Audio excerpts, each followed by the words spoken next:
August 15 വിശുദ്ധ ടാർസിസ്യസ്. ദിവ്യകാരുണ്യത്തോടുള്ള സ്നേഹത്തെയും ആദരവിനെയും പ്രതി 12-ാമത്തെ വയസ്സിൽ രക്തസാക്ഷിയായ ബാലനാണ് വിശുദ്ധ ടാർസിസ്യസ്.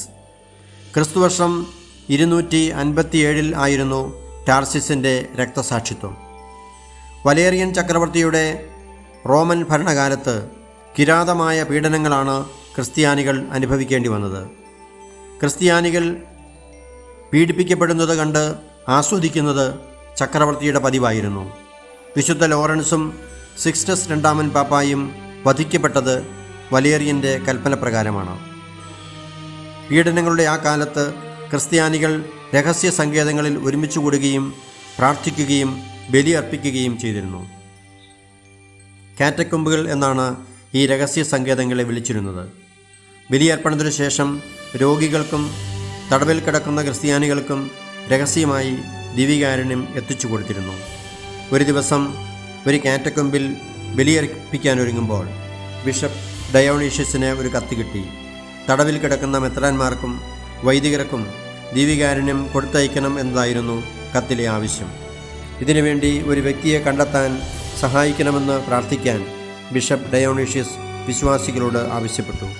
കാരണം വളരെ അപകടകരമായ ഒരു ജോലിയാണ് അവർ ചെയ്യേണ്ടത്. പരിശുദ്ധ കുർബാന കഴിഞ്ഞയുടനെ അൾത്താര ശുശ്രൂഷകനായ ടാർസിസ്യസ് ദിവ്യകാരുണ്യവുമായി പോകാൻ തയ്യാറായി. 12 വയസ്സ് മാത്രമുള്ള അവനെ അയക്കുവാൻ ബിഷപ്പ് മടി കാണിച്ചു. എന്നാൽ അവൻ പറഞ്ഞു, ഞാൻ വളരെ ചെറുപ്പമായതിനാൽ ആരും എന്നെ സംശയിക്കുകയില്ല. ടാർസിസ്യസിന് ദിവ്യകാരുണ്യത്തോടുള്ള സ്നേഹത്തെക്കുറിച്ച് എല്ലാവർക്കും അറിയാമായിരുന്നതുകൊണ്ട് ബിഷപ്പ് സമ്മതിച്ചു. കുറച്ച് ദിവ്യകാരുണ്യം ലിനൻ തുണിയിൽ പൊതിഞ്ഞ് ടാർസിസ്യസിന് നൽകി.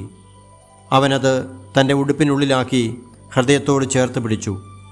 ബിഷപ്പ് അവനോട് പറഞ്ഞു, മകനെ, നിന്റെ ദുർബലമായ കരങ്ങളിൽ ഒരു സ്വർഗീയ നിധി ഏൽപ്പിച്ചിട്ടുണ്ടെന്ന് ഓർക്കുക. തിരക്കേറിയ വഴികൾ ഒഴിവാക്കുക. വിശുദ്ധ വസ്തുക്കൾ ഒരിക്കലും നായ്ക്കൾക്കും മുത്തുകൾ പന്നികൾക്കും എറിഞ്ഞു കൊടുക്കരുതെന്നുള്ള കാര്യം മറക്കരുത്. ഈ വിശുദ്ധ രഹസ്യങ്ങളെ നീ വിശ്വസ്തയോടെ സംരക്ഷിക്കുമോ? അദ്ദേഹം ചോദിച്ചു.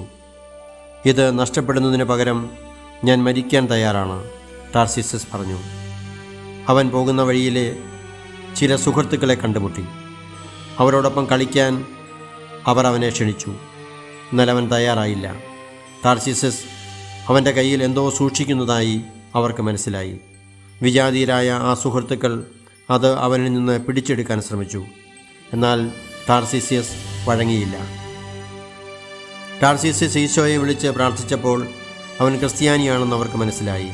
അപ്പോൾ അവരുടെ ആക്രമണം രൂക്ഷമായി. അവർ അവനെ അടിക്കുകയും ചവിട്ടുകയും കല്ലെറിയുകയും ചെയ്തു. അപ്പോൾ അതുവഴി ഒരു മനുഷ്യൻ വന്നു. കുട്ടികൾ ആ മനുഷ്യനോട് പറഞ്ഞു, ഇവനൊരു ക്രിസ്ത്യാനിയാണ്. ക്രിസ്ത്യാനികളുടെ എന്തോ രഹസ്യ വസ്തുക്കൾ അവൻ്റെ കയ്യിലുണ്ട്. ഞങ്ങളത് പിടിച്ചെടുക്കാൻ ശ്രമിക്കുകയാണ്. നീ ഒരു ക്രിസ്ത്യാനിയാണോ എന്ന് ചോദിച്ചുകൊണ്ട് ആ മനുഷ്യൻ ടാർസിസ്യസിനെ വളരെ ക്രൂരമായി അടിച്ച ശേഷം നിലത്തെറിഞ്ഞു. അവൻ്റെ കയ്യിൽ നിന്ന് ദിവ്യകാരുണ്യം പിടിച്ചെടുക്കാൻ തുടങ്ങിയപ്പോൾ ഒരു അദൃശ്യ ശക്തി അവരെ പിന്നിലേക്ക് തള്ളി. ആ സമയത്ത് ഒരു പടയാളി അവരുടെ നേരെ പാഞ്ഞെത്തി.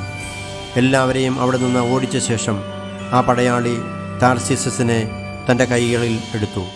കണ്ണു തുറന്നപ്പോൾ അവന് മനസ്സിലായി തന്നെ എടുത്തിരിക്കുന്നത് കാറ്റക്കൊമ്പിൽ സ്ഥിരമായി എത്താറുള്ള ഒരു രഹസ്യ ക്രിസ്ത്യാനിയാണെന്ന്.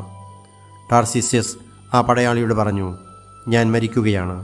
എന്നാൽ ഞാൻ എൻ്റെ ദൈവത്തെ സുരക്ഷിതമായി കാത്തുസൂക്ഷിച്ചു. ആ പടയാളിയുടെ കയ്യിൽ കിടന്നുകൊണ്ട് തന്നെ ടാർസിസ്യസ് തൻ്റെ ദൈവത്തിൻ്റെ അടുക്കിലേക്ക് യാത്രയായി. പടയാളി ആ രക്തസാക്ഷിയുടെ ശരീരം ബിഷപ്പിൻ്റെ അടുക്കിലെത്തിച്ചു. അവർ അവനെ വിശുദ്ധ കലിസ്റ്റസിൻ്റെ കാറ്റക്കൊമ്പിൽ അടക്കം ചെയ്തു. വിശുദ്ധ ടാർസിസ്യസിൻ്റെ രക്തസാക്ഷിത്വവുമായി ബന്ധപ്പെട്ട് മറ്റൊരു പാരമ്പര്യ വിശ്വാസമുണ്ട്. രക്തസാക്ഷിത്വത്തിന് ശേഷം അവൻ്റെ ശരീരത്തിലോ വസ്ത്രത്തിലോ കൈകളിലോ ദിവ്യകാരുണ്യം കാണപ്പെട്ടില്ല. ടാർസിസ്യസ് തൻ്റെ ജീവൻ നൽകി സംരക്ഷിച്ച ഈശോയുടെ തിരുശരീരം അവൻ്റെ മാംസമായി തീർന്ന് ഒരുമിച്ച് ഏക ശരീരമായി ഒരു ദിവ്യകാരുണ്യമായി ദൈവത്തിന് സമർപ്പിക്കപ്പെട്ടു.